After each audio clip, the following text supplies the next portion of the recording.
I was looking at the timeline in this research, and it's honestly shocking. It is. If you're an adult and you develop OCD, you are looking at, on average, 14 to 17 years. Yeah. 17 years before you even get a diagnosis. It's a lost lifetime. I mean, that's basically your entire childhood or the bulk of your career spent thinking you're just broken instead of sick. And that right there, that's the mission of this deep dive. We're not just looking at the symptoms everyone thinks they know. We're asking why that huge gap exists Mm-hmm. and how the data suggests that finding a sort of a peer group is the main way people get across it. Right, because the delay isn't really medical. It's social. OCD affects 1 in 40 adults. It's the fourth most common mental disorder. But still, over half of all cases are misdiagnosed.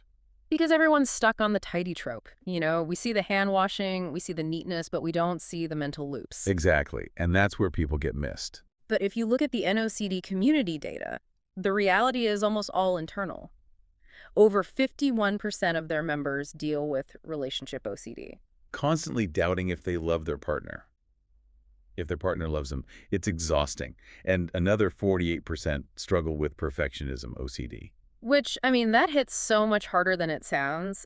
It isn't just wanting your desk to be neat. It's a paralyzing fear that if you make one mistake, you're a fundamentally bad person. And that just spirals. It can spiral into what's called pure O, where the rituals, the compulsions, they aren't visible at all. You're not checking a log. Yeah, you're checking your own thoughts. Over and over and over. And that has to be terrifying. I mean, if you have a subtle, unwanted thought about harming someone or a taboo sexual thought, and you don't know it's a symptom, You don't call a doctor. no, you Oh. assume you're a monster. You retreat.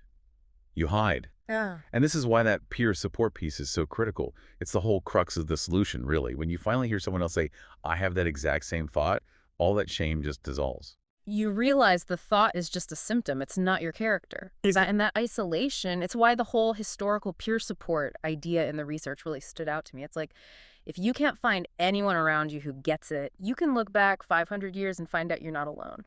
It creates a sort of lineage of survival. You have Nikola Tesla, a certified genius. Right. But he also needed 18 napkins at every meal and for his hotel room number to be divisible by 3. Or Martin Luther. I always just learned about the 95 Theses as this big theological act, Right.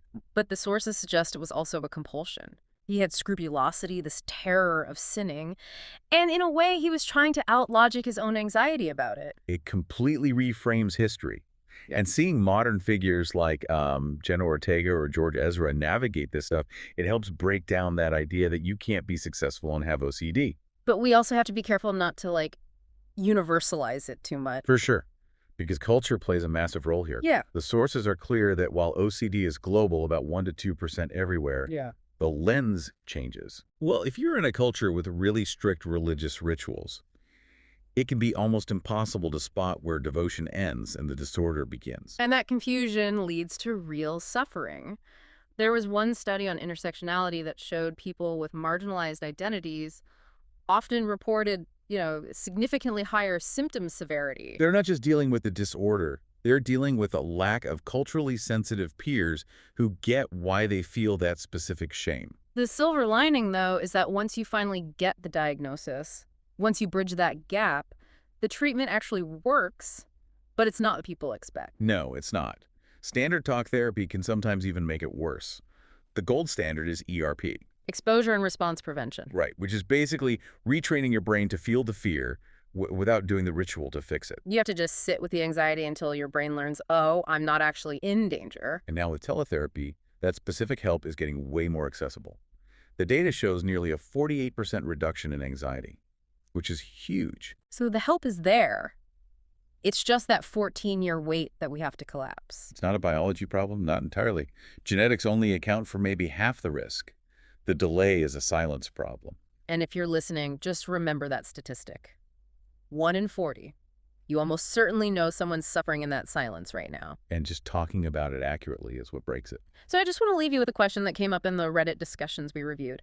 If we all collectively stopped using OCD as an adjective for being tidy and instead really understood it as a doubt disorder, how many years could we shave off that wait for someone to finally get help? Thanks for diving in with us.